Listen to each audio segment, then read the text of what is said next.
Guys, magkukomento lang ako tungkol doon sa pagbisita ni Fokerat dito sa UAE. At isa rin na i-explain ko sa mga kababayan natin na medyo nalilito sila sa Dubai kung ano ba siya, bansa ba siya or city. Okay? Kasi may mga tao na ang turing nila sa Dubai ay isang bansa. Hindi po siya bansa. Ang bansa po ay UAE. Ang UAE ay nababahagi sa 7 Emirates, okay? Meron silang Abu Dhabi, the capital city of United Arab Emirates, Dubai, Ajman, Sharjah, Al Quwain, Ras Al Khaimah, and Fujairah. Yan ang 7 Emirates ng UAE, okay? So, wag kayong malilito. Ang Dubai ay hindi bansa. Isa siyang Emirates or city ng United Arab Emirates. Ang kahalimbawa ay ang United States, meron silang 50 states. Ang UAE merong 7 Emirates. So, parang isang state siya. Ganon, okay?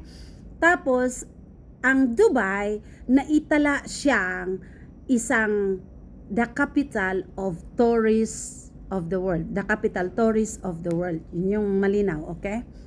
So, kaya siya sikat na sikat, okay? Pero hindi siya bansa. Malinaw.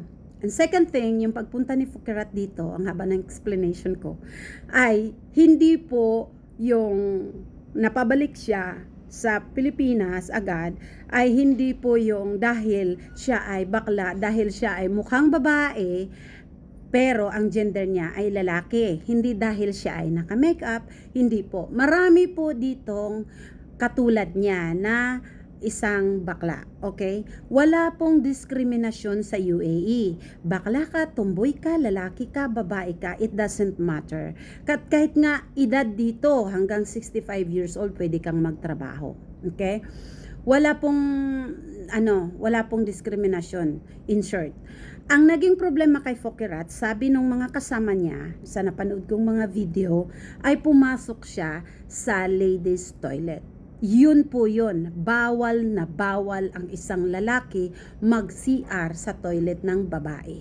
Dito, ang lahat ng areas tad-tad ng CCTV at radars. Kaya wala kang escape. So, hindi ka makakatakas kung nakagawa ka ng violation. Kaya nakita siguro siya sa CCTV. Ngayon, ang mali niya na in-exaggerate niya is yung gender identity niya. Huwag mo yon gagamitin. Parang sinisiraan mo yung UAE niyan eh.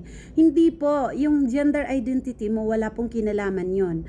Ang may kinalaman doon na pabalik ka, pumasok ka sa CR ng mga babae. Kasi mahigpit na ipinagbabawal yon dahil dito may mga kapatid na Muslim na hindi pwedeng makita ang kanilang buhok especially. At kapag nasa CR yan sila, magtatanggal yan sila ng mga balot nila, mag-aayos yan sila, magre-retouch ng makeup, bakit ka pumasok doon? Hindi mo sila pwedeng makita. It doesn't matter kung may tao that time or wala. The rules is rules. The law is law. Okay? Yun yung pagkakamali ni Fokerat. Kasi pumasok daw siya sa toilet ng mga babae.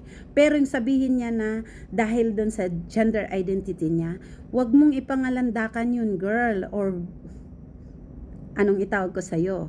Kasi po, parang sinisira mo yung bansa sa ganon. Walang gender. Ang dami dito mga Filipino, mga bakla sila, ang dami. Naka-makeup din sila. Nakasuot silang pambabae. Doesn't matter. Basta hindi ka lalabag sa batas nila, welcome ka dito. Yun lang yun.